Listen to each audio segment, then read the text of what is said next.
Unsane is directed by Steven Soderbergh, and this movie tells the story of a woman who is involuntarily committed to a mental institution, and it is here that she believes that she is being stalked by someone from her past as she tries to uncover a conspiracy related to this hospital. Steven Soderbergh, Oscar-winning filmmaker, and leading up to this movie was the main reason that I was not only excited to see this film, but also very intrigued. There are a lot of films in his filmography that I really do enjoy, even though last year I was not the biggest fan of Logan Lucky. I found that film to be pretty disappointing, actually. I mainly found the film to be painfully unfunny and pretty one note, but I didn't let that movie corrupt my anticipation for this film because Steven Soderbergh has never made a horror movie before, so I was so curious to see what his first entry into this genre would be. And something that you're going to hear about this film is the incredibly low and shoestring budget of just over $1 million. And not only that, but the fact that the entirety of this movie was completely shot on an iPhone. Now, I think we live in a day and time where technology is starting to bridge the gap in helping people become filmmakers who may not have the means to do so. Anyone can go out and shoot a film on their phone. Anyone can go out and edit a movie on their computer with free editing software,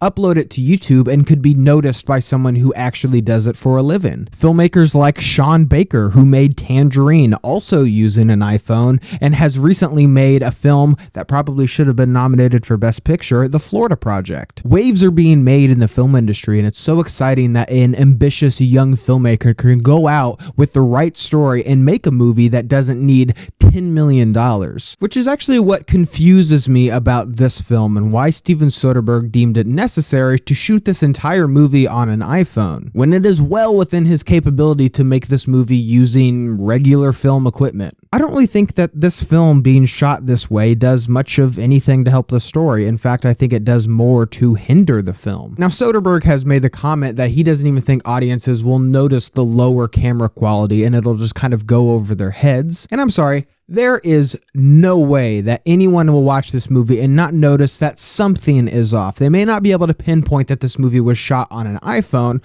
but there is no way that anyone can watch this film and not notice anything different about the cinematography. It's just not going to happen. And judging by the final product of this movie, I'm going to assume that the reason that they shot this movie on an iPhone was to give it this sense of authenticity and almost this voyeur experience. And if that is the case, again, I don't think it does much to add to the authenticity. In fact, more oftentimes than not, the movie draws attention to itself because of how low quality some of these shots are. And they truly are low quality. There are several shots in this movie that are just downright ugly. There's really no other way to phrase it. The framing of the shots is frequently off. There is almost no depth of field. The frame rate doesn't look quite right on the big screen, at least not in the way that a professional filmmaking camera would be able to capture. Again, a filmmaker like Sean Baker, who is already struggling to find some backing for these movies, it completely makes sense that they would take the avenue of making the films as cheap as possible.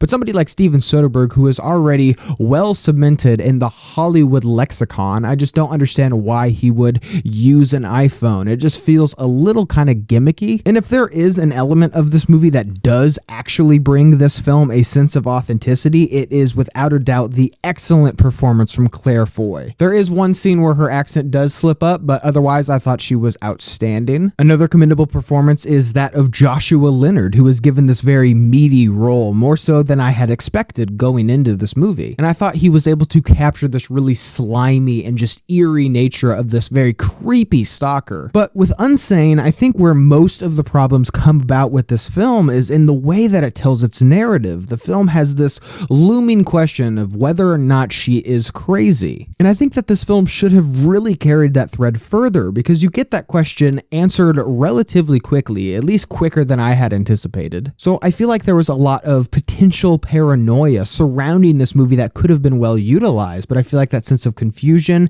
and intrigue was really cut short. Also, I found this film to be incredibly frustrating because nearly at every single turn, our protagonist for this film just makes the absolute dumbest decisions that anyone in this situation could possibly possibly make. Specifically, in one instance towards the end of the film, it just had me ripping my hair out. I was so confused as to why she was doing what she was doing. But throughout the film, her character is trying to get out of this hospital, is trying to convince everyone that she is not crazy, yet she insists on fighting like 10 people in this hospital. Now, sometimes her actions are understandable. You completely get that she is defending herself, but more times than not, you're just sitting there as an audience member like, hey, if you want to get out of here, that's fine, but maybe you should consider, I don't know, not fighting literally everyone in the hospital. But overall, I thought Unsane was a film driven almost entirely by its incredible performances and its pretty riveting finale. But ultimately, I thought that there was a lot of potential that this film had that was undercut by a lot of the bad decisions that these characters made,